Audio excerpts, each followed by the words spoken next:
राधे राधे दोस्तों, आज मैं आपके लिए कहानी लेकर के आई हूँ गरीब बच्ची के सपने में आए शिवजी। हरिहर गांव में 7 साल की शिवानी अपने पिता राजेश और दादी ओमवती के साथ रहती थी। शिवानी की मां का देहांत कई साल पहले एक गंभीर बीमारी के चलते हो गया था। शिवानी तब सिर्फ 6 महीने की थी जब उसकी मां उसे छोड़कर चली गई।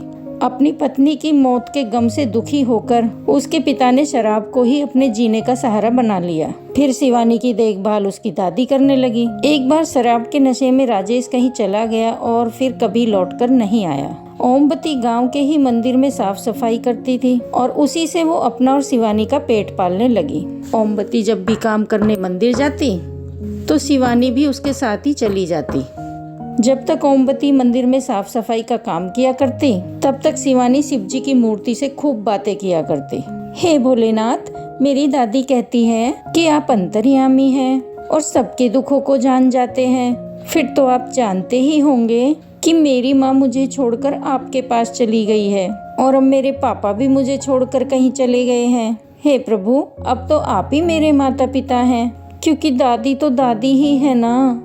इसके बाद शिवानी हर रोज शिव भगवान से रोज देर तक बातें करती रहती। उस मंदिर का पुजारी भी शिवानी को बहुत प्यार करता था। शिवानी भोलेनाथ से बातें करते वक्त सब कुछ भूल जाती थी।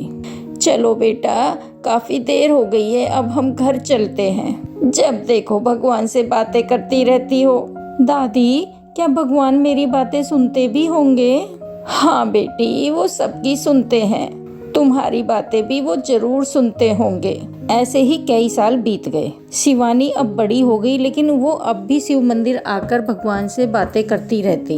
एक रोज शिव मंदिर से आने के बाद रात को जब वो खाना खाकर सो गई तो उसके सपने में भगवान शिव आए।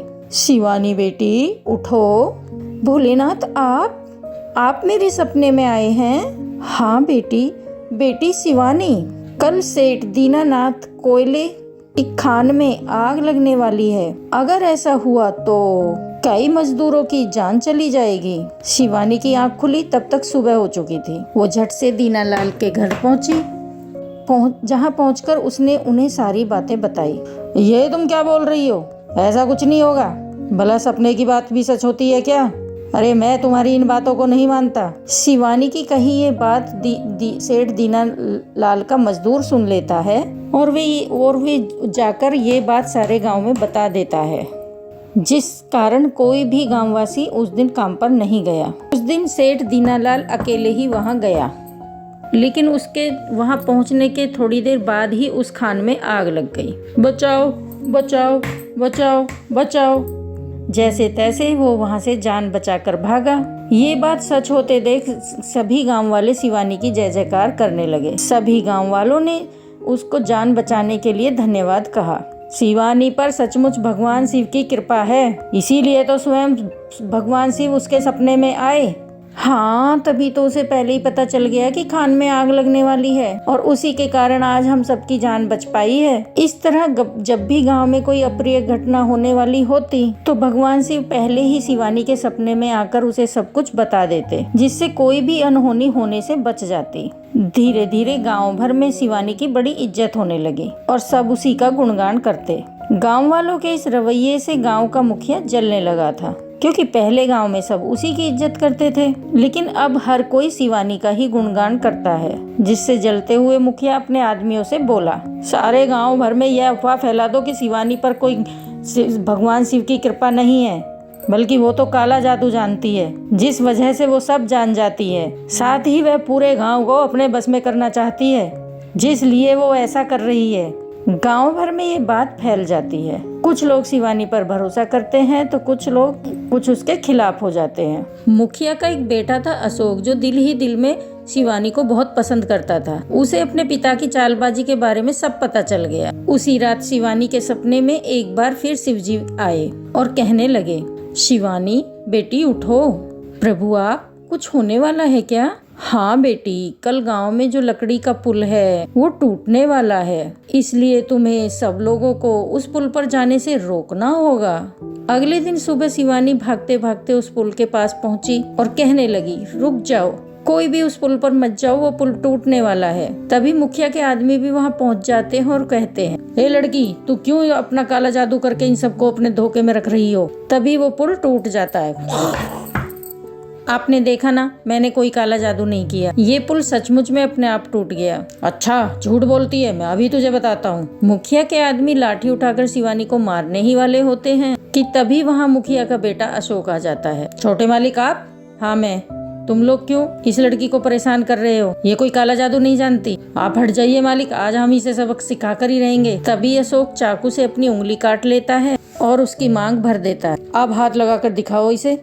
ये आपने क्या किया छोटे मालिक? इसका मतलब समझते हैं आप? अच्छे से समझता हूँ शिवानी, और ये भी जानता हूँ कि मेरे पिता इस बात से बहुत गुस्सा होंगे, लेकिन मैं जानता हूँ कुछ समय बाद सब ठीक हो जाएगा। अशोक शिवानी के साथ अपने घर पहुँचता है, जहाँ मुखिया देखकर उसको बहुत गुस्सा होता है, लेकिन फिर अपने बेटे की वजह से शांत हो जाता है। कुछ दिन बाद गांव में शिवरात्रि शुरू होने वाली थी, जिसकी तैयारी काफी जोरों शोरों से चल रही थी। मुखिया ने गांव के मंदिर में भगवान शिव को चढ़ाने के लिए सोने और चांदी से बना त्रिशूल बनाया और शिव जी की मूर्ति के आगे लगा दिया। लेकिन जब अगले दिन शिवानी मंदिर में पूजा करने आई तो उसने देखा कि त्रिशूल वहाँ से गायब है। हे प्रभु, ये त्रिशूल कहाँ गया? तभी वहाँ पुजारी, मुखिया और गांव के लोग आ जाते हैं। देखिए पिताजी, आपने जो कल त्रिशूल शिव जी की मूर्ति के आगे रखा था, वो आज यहाँ नहीं है। शिवानी, तुम सबको बेवकूफ बना सकती हो, लेकिन मुझे नहीं।